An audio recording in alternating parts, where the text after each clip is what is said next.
World News reporting to you live, and I'm your anchor, Lilianne Biama. We surveyed Americans, and 60% of the American people know a little bit about the Islamic State, 20% know a lot, and 20% know absolutely nothing.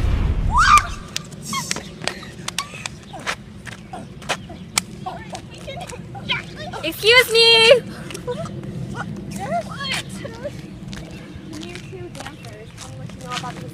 What's that? I don't know. What's that? What's that? ISIS? Have you never heard of it? No. Can you tell me what you think it stands for? Is it an ice cream flavor? No.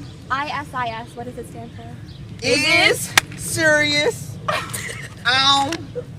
Something. Do you know where the Middle East is? In the middle of the East? Oh, yeah. Okay. Do you know why ISIS is a problem? I don't know. I'm not dead. Like, it's not a problem to me. It kill me. So you don't care at all that people are dying? Who died?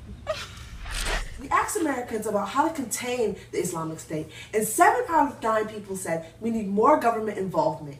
2 out of 9 people said we need more military involvement, and 0% of people said we should do absolutely nothing. The opinion of how do we control homegrown terrorism, 8 out of 9 people said we should have more airport security and more online security for Americans, along with more internet restrictions for Americans overall. Hello, I'm here with Alia Ghanem. We're here talking about ISIS and the history of how it came to be. ISIS branched off of Al-Qaeda, a well-known terrorist group, and it was led by Osama bin Laden.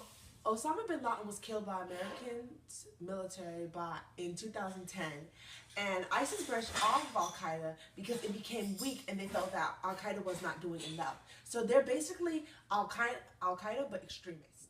So, and also a main important point is that the Islamic State is strictly Sunni, and they believe that because their viewpoints are so different from the Shias, they believe that, their differentiating opinions cause them to have so much dispute, and they kill one another because they want their kind of religion to overpower. Okay, we're here to talk about what does the Islamic State want. So basically what the Islamic State wants is they want to establish a caliphate-ruled government, and what that is, it's a one-leader ruled government, kind of like a dictatorship, and basically this ruler always will do what they want without any regards to its citizens. Why do they do that? Well, they believe that their religion is the only good religion out there, and they want everyone to swear their allegiance to them because they believe that their religion is the right religion. Okay. I'm here with Yuni Higgs. We're here to talk about how did the Islamic State start? Okay, so Alia definitely brushed on this a little bit, but ISIS means Islamic State between Iraq and Syria. That's what it stands for. But originally it was the IS, the Islamic State, which is led by Khalifa, which is the work of God. What does Khalifa mean? Okay, Khalifa originally means successor, so overall successor of the Prophet, who has all authority from God. And basically how they used to choose the people is once the previous Khalifa died, a small group of people, maybe 10 to 20, got together and they themselves elected who the next prophet was going to be, and the citizens were required duty to their religion to follow that prophet. Okay.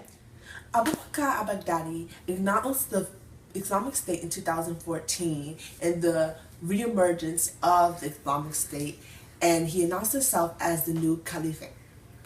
The reason ISIS is growing, though, however, is because Muslims from everywhere else, it's appealing to them. It's a new Islamic State. It's what they wanted. So people from France, Asia, anywhere in America, they're going because they want to be where their religion is. So basically, the terrorists are terrorists in our eyes, but to the Muslims, they are their new leader. They agree with what they want, which is why they have so many followers. The economy and the government in the Middle East, their economy is very bad. So when ISIS or Al-Qaeda, they're trying to recruit people, they go for people that are young, that are men, that are single, because they don't believe in women's rights. I'm here with Jacalyn from the Department of Homeland Security, and she's here to tell us about why is the Islamic State such a threat to America. Okay, so some people in the States are their appeal to ISIS, and they are very influenced. For example, the Ohio resident named Christopher Lee Cornell, he was arrested in January of this previous year, and he was accused of plotting an attack on the U.S. Capitol. According to authorities, he said that he was trying to assassinate Obama in hopes of supporting the Islamic State militants. By 2013, ISIS was once again carrying out dozens of attacks a month in Iraq. In 2013, Baghdadi announced the merger of forces in Iraq and Syria and the creation of the Islamic State. Later in the year of 2013, it shifted its focus back to Iraq and exploited a political standoff later on between the Shia-led government. During the Islamic State takeover, Jacalyn pledged allegiance to Osama bin Laden, a former al-Qaeda leader in Iraq, which became a major force in the insurgency. After Jacalyn's death in 2006, the AQI created an umbrella organization, Islamic State in Iraq. Alright, President, what are we doing for ISIS? So basically what we want to do, the fact sheet is here, and basically the White House and the Office of Homeland Security have created a strategy to counter the Islamic State, and there are many points to this strategy. One of the major ones is like disrupting their finances. We want to make sure that their source of income and their source of basically support is being blocked off. We want to stop the flow of foreign fighters. We want to make sure that people from other countries are not are stopping to support them, are not supporting them anymore. We want to support the humanitarian resources that there are for the rebels and even for the citizens, those who aren't fighting. And lastly, we want to support the effective government in Iraq and Syria. We want to make sure that there's a stable government and not one that's taken control of by the radical extremists. Does that mean so? We're still thinking about it. I mean, we think that you guys should rethink the situation and think of a new resolution that will benefit the situation as a whole rather than just something at this moment. So you're looking for a long-term effect more than just short-term of the Islamic State? Yes. Alright, so the defense bill of 2016.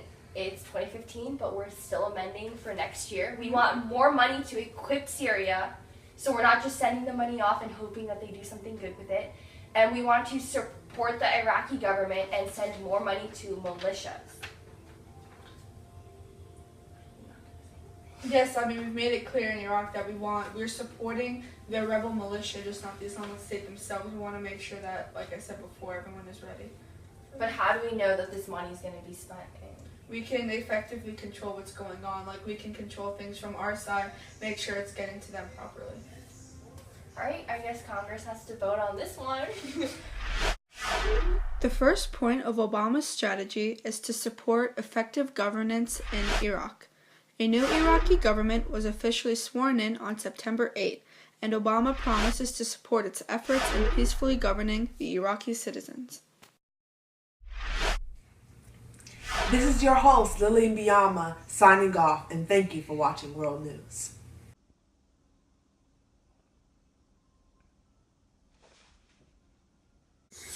I'm here with Jacalyn. Watch what you do those long kicks, something like this.